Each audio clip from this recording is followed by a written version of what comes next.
അല്ലാഹുവേ എനിക്ക് ബുദ്ധിമുട്ടുകളും രോഗങ്ങളും ഉണ്ട്, നീ ശിഫ പടച്ചവനെ. എനിക്ക് നിസ്കരിക്കാൻ പറ്റുന്നില്ല റബ്ബേ, അല്ലാഹുവേ നീ ശിഫ നൽകണേ അല്ലാഹുവേ രോഗങ്ങളൊക്കെ മാറ്റണേ റഹ്മാൻ. അല്ലാഹുവേ പടച്ചവനെ റബ്ബേ ദുആഇക്ക് ഇജാബത്ത് നൽകണേ റഹ്മാനെ. ഇസ്സത്ത് നിലനിർത്തണേ പടച്ചവനെ.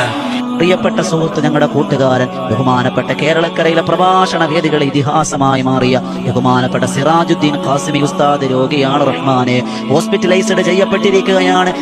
ഹോസ്പിറ്റൽ അഡ്മിറ്റ് ആണ് റഹ്മാനെ. അല്ലാഹുവേ നീ ശിഫ കൊടുക്കണേ അല്ലാ, ആരോഗ്യം കൊടുക്കണേ അല്ലാ, ആഫിയത്ത് കൊടുക്കണേ അല്ലാ, ദീർഘായുസ് കൊടുക്കണേ അല്ലാ. അല്ലാഹുവേ പുന്നാര ബദരീങ്ങളുടെ മേലിരുന്നു കൊണ്ട് 10,000 ലൈവിലിരുന്നു കൊണ്ട് ആമീൻ പറയുന്ന സദസ്സാണ്. കേരളക്കരയിലെ എത്രയോ ആയിരങ്ങൾക്ക് ഇൽമ പറഞ്ഞു കൊടുക്കുന്ന ഉസ്താദാണ് റബ്ബേ. ആരോഗ്യം കൊടുക്കണേ അല്ലാ, ആഫിയത്ത് കൊടുക്കണേ അല്ലാ, ദീർഘായുസ് കൊടുക്കണേ അല്ലാ.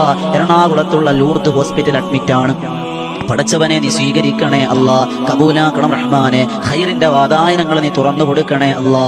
അല്ലാഹുവേ ഉസ്താദ് അവർക്ക് എന്ത് വിഷമമുണ്ടോ, എന്ത് പ്രയാസങ്ങളുണ്ടോ, എന്ത് ആപത്തുകളുണ്ടോ എല്ലാം നീ മാറ്റിക്കൊടുക്കണേ അല്ലാ.